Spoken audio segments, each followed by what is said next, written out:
नमस्कार जय जगन्नाथ शुभ सकाळ गणेश न्यूज आपको स्वागत।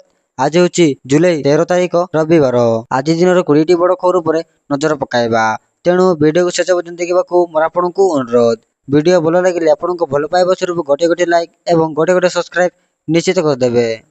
आसिला प्रथम कमर बैंक रे चाकरी करिवार सुजोग। जदि आपण बैंक रे काम करने को आग्रही तेबे एही खबर आपणक पई।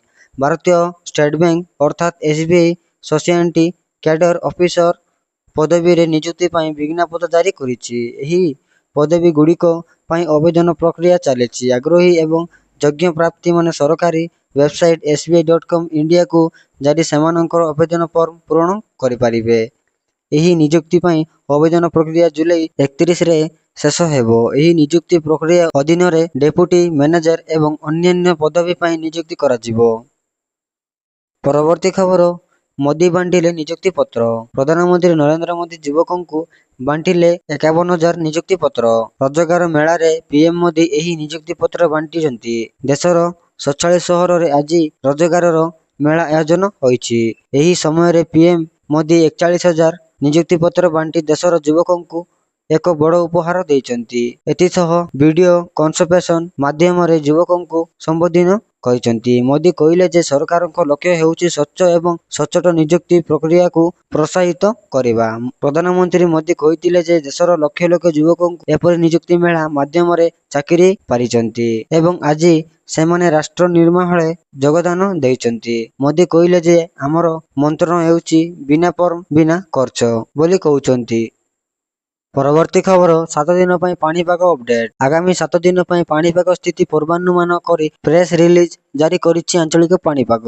मध्याह्न संध्या समय रे राज्य रे अनेक स्थान रे प्रबल वर्षा घड़घड़ी सह काल बैकाशी संभावना रहिछि। तेणु विभिन्न जिला को येलो वार्निंग जारी करी एही समय रे सतर्क रहिबाकू पाणीपाग केंद्र जुलाई 13 तारिख पई किछि जिला को येलो वार्निंग जारी करी सतर्क करिछि पाणीपाग केंद्र। एही जिला गुड़िक हेउछि बालेश्वर, भद्रक, जाजपुर, केन्द्रापड़ा, कटक, जगतसिंहपुर, पुरी, खोर्धा, नयागढ़, गंजाम, गजपति, सुंदरगढ़, झारसुगुड़ा, बरगढ़, संबलपुर, केन्दुझर, मयूरभंज, सोनपुर, बौद्ध, नुआपड़ा और बलांगीर। एही सबु जिले में गोटे किंबा दुईटी स्थान रे घड़घड़ी सह झटका पवन 30-40 किलोमीटर प्रति घंटा हेबार संभावना रहिछि। परवर्ती खबर मंत्रिमंडल तालिका फाइनाल। ओडिशा राज्य सरकार मंत्रिमंडल संपर्क में नहीं चर्चा जोर धरिछि। राज्य भाजपा सभापति मनमोहन सामल घोषणा करिसेंती जे खूब शीघ्र मंत्रिमंडल रे नुआ मुह सामिल हेबे। एहारी भितरे प्रधानमंत्री मोदी को भेटिचंती मुख्यमंत्री मोहन चरण माझी, जाकु नै चर्चा आहुरी बढ़ी जाउछि। ओडिशा रे नुआ मंत्रिमंडल चर्चा राज्य राजनीति को सरगमन करितिबा बेले कुआ जायछि। तालिका रे मोहर मारिबाकू मंत्री दिल्ली जाउचंती। मुख्यमंत्री मोहन चरण माझी नेतृत्व रे चलितिबा भाजपा सरकार प्रथम थर पई ओडिशा रे गठन हेबा परे एही संप्रसाधन राज्य राजनीति रे एक गुरुत्वपूर्ण पदक्षेप हेबो।